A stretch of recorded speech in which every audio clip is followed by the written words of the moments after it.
जिस कौम के दरमियान में, जिस कम्युनिटी के दरमियान में लीडरशिप नहीं है, वो जिंदा लाश है। और आज ऐसे लोगों को बिहार में इंसाफ नहीं मिल पा रहा है। में इज्जत पैदा करने के लिए अपना वोट हो तो अपनी पार्टी हो। सेलेक्ट 24 न्यूज़ में आपका स्वागत है। मैं हूं मोहम्मद सादिक। अभी मैं मौजूद हूं सीवान के कुतुब छपरा में। 23 दिसंबर को आरिफ जमाल की हत्या हो जाती है और उसी सिलसिले में आज MIM के प्रदेश अध्यक्ष अख्तरुल ईमान उनके परिवार से मिलने पूरे दल बल के साथ पहुंचे हुए हैं। सीधे चलते हैं अख्तरुल ईमान साहब के पास और जानने की कोशिश करते हैं कि अख्तरुल ईमान साहब मुलाकात के बाद उस परिवार से क्या कुछ बताते हैं कि क्या कहेंगे, इंसाफ अब तक क्यों नहीं मिला।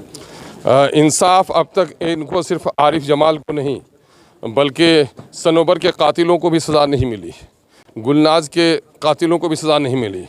इस तरह से जो दर्जनों लोग, बल्कि उनकी तादाद सैकड़ों तक पहुंच सकती है, जिनके घर जलाए गए, जिनकी इज्जत टूटी गई, बैंक में जिनका माल लूटा गया, ऐसे लोगों को बिहार में इंसाफ नहीं मिल पा रहा है।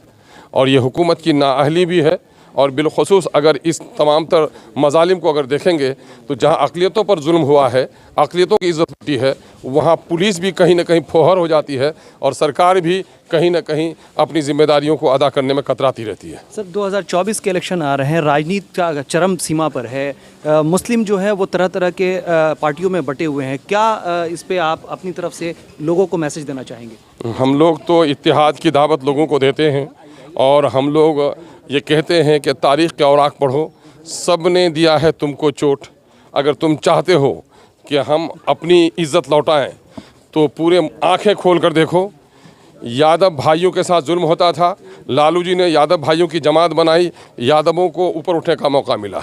कोयरी कुर्मियों को इंसाफ नहीं मिला था, कोयरी कुर्मी के दरमियान में से क़यादत उठी है, कोयरी कुर्मी भाइयों को इंसाफ मिला है। दलितों के साथ नाइंसाफ़ी हो रही थी उत्तर प्रदेश में, मायावती आई हैं, दलितों को वक़ार मिला है। माइनॉरिटी के लोगों से नाइंसाफ़ी हो रही थी केरल में, वहाँ पर मुस्लिम जमात खड़ी हुई है, उनको इंसाफ मिला है। आसाम में कांग्रेस के साथ एक लंबे अरसे तक जमीयतुल उलमा वहाँ के मुसलमान रहे और बदरुद्दीन अजमल को क़यादत बनानी पड़ी है। बिहार में भी अगर मजलूम मुसलमान चाहता है कि हमको इंसाफ मिले तो लालू जी के राहों पर चलकर, नीतीश जी के राहों पर चलकर, मायावती ने जिस तरह कदम बढ़ाया है, मुस्लिम लीग और मजलिस-ए-इत्तेहाद मुस्लिम ने कदम बढ़ाया है और इज़्ज़त दी है, तो अपने पार्टी में इज़्ज़त पैदा करने के लिए अपना वोट हो तो अपनी पार्टी हो। जिस्म का बाजू और जिस्म का जानू कट जाए, इंसान ज़िंदा है, और गर्दन नहीं है तो लाश है। जिस कौम के दरमियान में, जिस कम्युनिटी के दरमियान में लीडरशिप नहीं है, वो जिंदा लाश है। और आज बिहार में मुसलमानों के साथ ऐसा ही हो रहा है, बल्कि अनुसूचित जाति के जो लोग हैं उनके साथ भी ऐसा ही हो रहा है। और इसका जिंदा जावेद सबूत अभी जो बिहार में जाति आधारित गणना हुई है, उसमें सिर्फ एक आंकड़े में संक्षिप्त में पेश करूँगा कि बिहार में आबादी के अनुरूप जो वाजिब हिस्सेदारी होती है, माइनॉरिटी की 1,95,000 नौकरी ये पिछले 30 सालों में छीन ली इन जालिमों ने।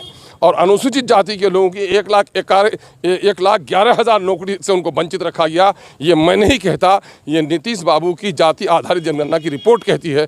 चूँकि इस दोनों कमेटी में लीडरशिप नहीं है, इसलिए दोनों का यह बुरा हाल है। ब्राह्मण भाइयों की आबादी से 2 गुना 2.5 गुना नौकरी ज़्यादा, राजपूत भाइयों की आबादी से उनको 2 गुना ज़्यादा नौकरी, हमारे भूमिहार भाइयों की आबादी से 3 गुना ज़्यादा उनको नौकरी, लेकिन मुसलमानों की उनकी आबादी से आधे से कम उनको नौकरी। और 1,11,000 नौकरी SC के लोगों की भी चली गई है। इस बात का सबूत है। इसलिए आने वाले इलेक्शन में लोग अपनी ताकत को पहचानें। सब ने दिया है हमको चोट, अब अपनी पार्टी, अपना वोट। सर, एकजुट हो पाएंगे मुसलमान? चूँकि मुसलमान कई मायूस मत होइए। जब जुल्म बढ़ता है तो यकीनन है कि बिखरे हुए लोग एकजा होते हैं और हमें उम्मीद है कि एकजा होंगे।